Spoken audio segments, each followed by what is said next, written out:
Hey everyone, welcome to another episode of Custom Made Everything. I'm Tim, and on our last episode, you watched me make this figure. And on this episode, we're switching things up. We're going big.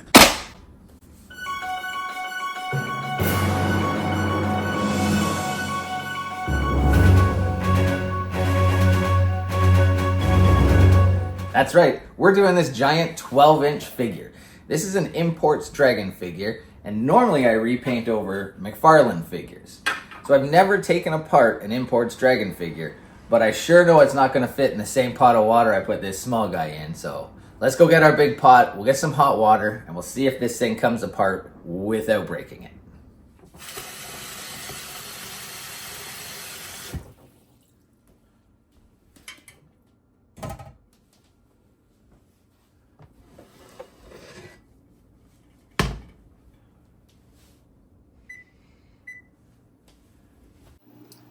And while I'm waiting for this water to boil, let's take a look at this figure.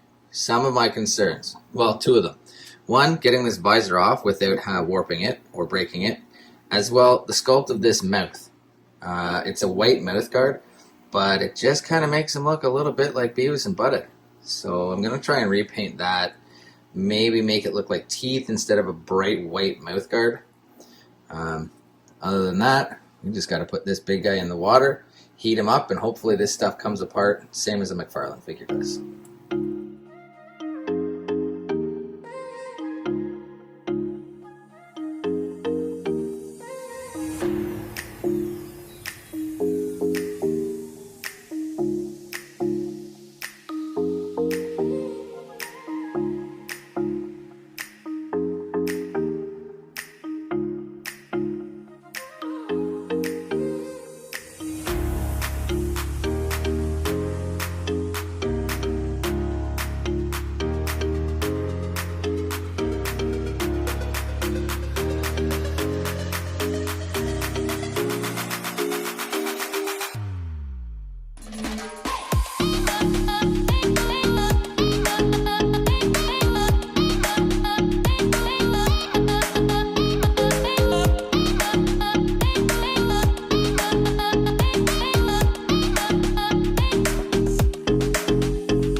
Here he is, all in pieces. It was a success, nothing broke, and now he's ready for the next step.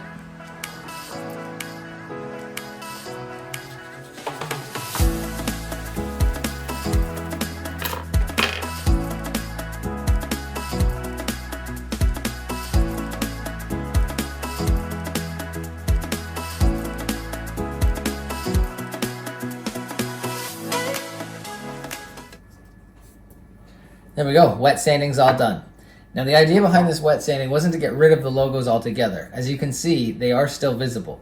But what I've done is I'm taking the slight edge off of them.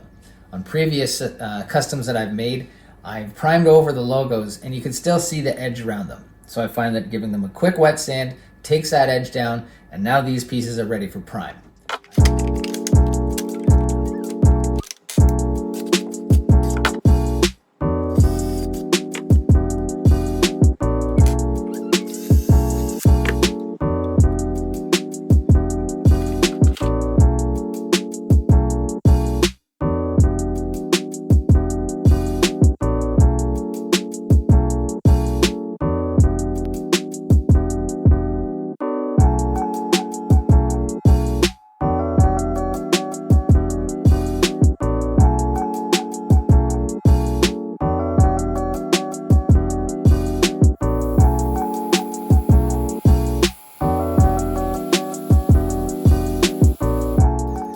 My approach to this is to go light into these cracks, and once all these cracks are filled in, then I can go a little heavier on the rest of it.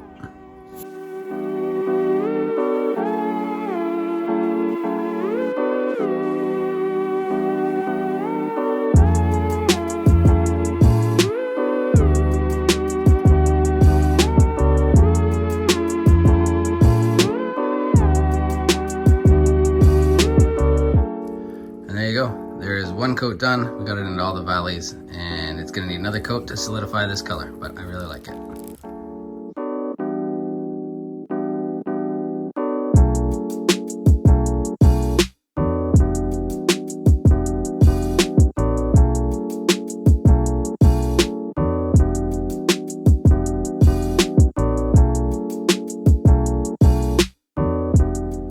All right, so the base painting's done on this 12-inch behemoth figure that we're working on. Let's take a look. Here it is next to the 6-inch Demetra that I finished recently. And this thing is big. That's what she said. That jersey was very heavy to hold while I was painting. But the painting's done and it looks great. Now to get this blue color, I did a lot of experimenting on what color blue was gonna be right. And you can see I went through cobalt blue, primary cyan, blue, medium blue, dark blue, Prussian blue. I mixed up a custom color blue and I finally landed on royal blue. I think it looks great. Now the next step is to add the details to this. And I'm gonna continue experimenting with this figure on the socks.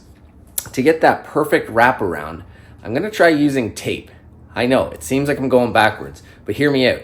I'm not gonna go full color on these. I'm gonna use the tape as my guide, and then I'm gonna airbrush white. But I'm just gonna give it a light dusting, and then when that dusting is on, I'll take the tape off and I'll continue with the paintbrush. This way, you don't get too heavy of a paint where the tape was, and when you remove the tape, you won't get that edge that you sometimes get if you use masking. So that's what I'm gonna do next. Let's dive into it.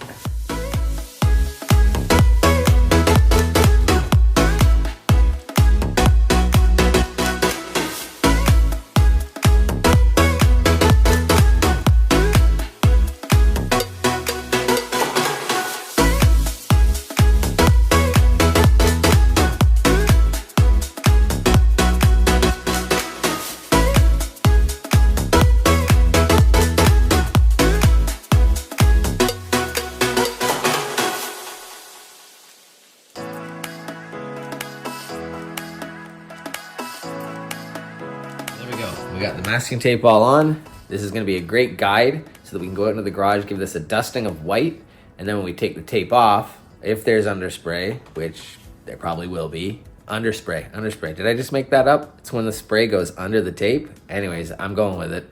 If there's underspray, I am gonna be using a hand brush to finish this off, and we'll just cut it in and clean it up then. So let's go to the garage and get this done. All right, we're back from the garage. I've got that white paint on. It's just a dusting. I'm gonna call it a guide coat. Now let's pull that masking tape off and see if there's any underspray.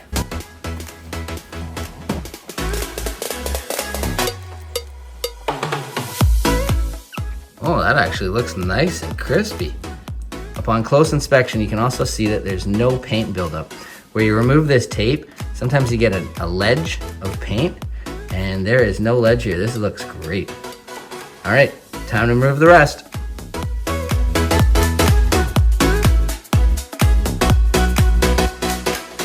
Well, I would say that this experiment has been a great success. I've got no buildup where my tape line was, and I've got a nice clean edge to follow along with my paintbrush when I put some color on this figure. But that's gonna have to wait till the next episode. So if you wanna see that, make sure you subscribe to the channel. If you liked what you saw in this video, please give me a thumbs up. If you have any questions, drop them in the comments below. And as always, thanks for watching.